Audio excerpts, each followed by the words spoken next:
আগে যে মালহামার যুদ্ধ হবে, তখন রাসূল সাল্লাল্লাহু আলাইহি ওয়াসাল্লাম বলেছেন মালহামার যুদ্ধের সময় মুসলমানদের ফুস্তাদ বা তাবু হবে, শিবির হবে এই ফিলিস্তিনের দামেস্কের পাশে আল গৌতা নামে এক জায়গা আছে, ওই গৌতাতে। এবং ঈসা আলাইহিস সালাম এসে যে দাজ্জালকে হত্যা করবেন সেটা ওই শামে, ফিলিস্তিনের বাবুল লুদ এখনো একটা জায়গা আছে, ওই জায়গাটার নাম এখনো বাবুল লুদ, ওখানে তিনি দাজ্জালকে হত্যা করবেন।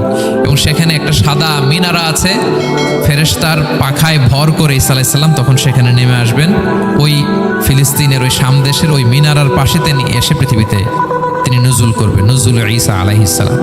তো তিন এবং জাইতুনের কসম করে বেসিকলি আল্লাহ তাআলা ঈসা আলাইহিস সালামের জন্মস্থানের কসম করেছেন। কারণ তিন এবং জাইতুন, ডুমুর এবং জলপাই, অলিভ কোন দেশে বেশি হয়? শাম দেশে। আওয়াজ করে বলেন কোন দেশে?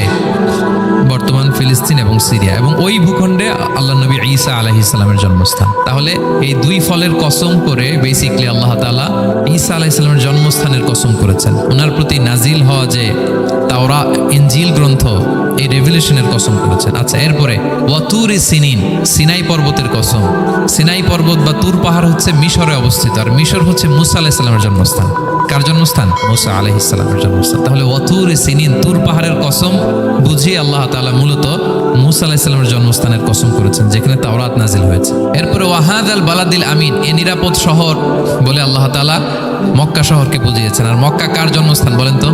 মুহাম্মদুর রাসূলুল্লাহ সাল্লাল্লাহু আলাইহি ওয়াসাল্লাম, সাইয়্যিদুল মুরসালিন, খাতামুন নবিয়্যিন, রাহমাতাল লিল আলামিন, হাবিবুল্লাহ মুহাম্মদুর রাসূলুল্লাহ সাল্লাল্লাহু আলাইহি ওয়াসাল্লামের জন্মস্থান। তাহলে এই চারটা আয়াতে, চারটা শপথের মধ্য দিয়ে মূলত আল্লাহ তাআলা ঈসা আলাইহিস সালামের জন্মস্থান, মুসা আলাইহিস সালামের জন্মস্থান এবং মুহাম্মদ সাল্লাল্লাহু আলাইহি ওয়াসাল্লামের জন্মস্থান, যেই তিনটা এলাকায়, ভূখণ্ডে তিনটা মেজর ওহী নাজিল হয়েছে। এক তো ঈসা আলাইহিস সালামের কাছে নাজিল হয়েছে ইনজিল কিতাব, আরেকটা হচ্ছে তাওরাত। তাওরাত এমন কিতাব যে কিতাব দিয়ে হাজার হাজার নবীরা ফয়সালা করেছেন। বনী ইসরাইলের অনেক নবীর উপর কোনো কিতাব নাজিল হয়নি, তার মানে তারা রসুল ছিলেন না, তারা নবী, তারা সবকিছু তাওরাত দিয়েই ফয়সালা করতেন। আর রাসূল সাল্লাল্লাহু আলাইহি ওয়াসাল্লামের উপর কোরআন নাজিল হয়েছে। তার মানে প্রথম চারটি শপথ দিয়ে বেসিকলি ইনজিলের শপথ, তাওরাতের শপথ এবং কোরআনের শপথ। বুঝতে পেরেছেন সবাই? শুরুতেই সূরাতুত তিনের কয়েকটা আয়াত তেলাওয়াত করেছি। এটা কালামুল্লাহ মাজিদের 95 নম্বর সূরা। এই সূরাটা মক্কাতুল মুকাররমাতে নাজিল হয়েছে। এই সূরার আয়াত সংখ্যা 8টা। এই সূরার শুরুতে আল্লাহ তাআলা 4টা কসম করেছেন, ওয়াত-তিনি ওয়াজ-যাইতুনি ওয়া-তুরি সিনিনা ওয়া হাযাল বালাদিল আমিন। ওয়াত-তিন, তিনের কসম, ওয়াজ-যাইতুন, যাইতুনের কসম, ওয়া-তুরি সিনিন, সিনাই পর্বতের কসম, ওয়া হাযাল বালাদিল আমিন, আর এই নিরাপদ শহরের কসম। তো 4টা শপথ করেছেন বা আল্লাহ তাআলা কসম করেছেন। কসম দিয়ে আল্লাহ তাআলা কোরআনের অনেক সূরা শুরু করেছেন। যেমন একটা সূরায় আল্লাহ ফজরের সময়ের কসম করেছেন, আল্লাহ বলেছেন ওয়াল ফাজর। আল্লাহ আকাশের কসম করেছেন ওয়াস সামা ইযাতিল বুরুজ।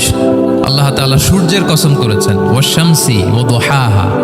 এভাবে আল্লাহ তাআলা তার সৃষ্টির অনেক কিছুর কসম করে গুরুত্বপূর্ণ কোনো মেসেজ বা বার্তা আমাদের সামনে হাজির করেন। এই সূরাতে আল্লাহ তাআলা 4টা জিনিসের কসম করে একটা খুবই গুরুত্বপূর্ণ বার্তা মানব মণ্ডলীর জন্য এই সূরাতে তিনি হাজির করেছেন। এই সূরাটা আমাদের অনেকেরই মুখস্থ আলহামদুলিল্লাহ, এবং আল্লাহ রাসূল সাল্লাল্লাহু আলাইহি ওয়াসাল্লাম প্রায় বিভিন্ন নামাজে এই সূরাটা তেলাওয়াত করতেন।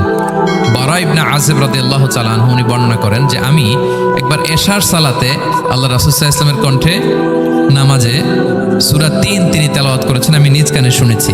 এবং ওনার কণ্ঠ যে এত মধুর ছিল, আমার জীবনে এত সুমধুর কণ্ঠের তেলাওয়াত আমি শুনি নাই। আল্লাহর হাবিব সাল্লাল্লাহু আলাইহি ওয়াসাল্লামের কোরআন তেলাওয়াতের যে কণ্ঠ এত সুমিষ্ট ছিল, এত চমৎকার ছিল, শুধু তেলাওয়াত শুনেই অনেকে শাহাদা পড়ে মুসলমান হয়েছে। আবু জাহেল মক্কায় নিষেধ করতো যে কেউ যাবা না মুহাম্মদের কাছে, সে পাগল, সে গণক, সে মিথ্যাবাদী, সে জাদুকর, সে স্বামী স্ত্রীর মধ্যে বিচ্ছিন্নতা নিয়ে আসে, সে বাবা ছেলেকে আলাদা করে দেয়, তার কাছেই যাবা না। আর সে যা বলে শুনবাই না, কানে আঙ্গুল দিয়ে রাখবা। তো মানুষকে যেটা নিষেধ করা হয় বেশি, মানুষের ওইটার ব্যাপারে আগ্রহ থাকে বেশি। সে যত নিষেধ করতো মানুষ আরো বেশি বেশি যেয়ে শুনতো। মানুষকে সে কি বারণ করবে? সে দিনের বেলা নিষেধ করতো, রাতে যে লুকিয়ে লুকিয়ে নিজেই তেলাওয়াত শুনতো।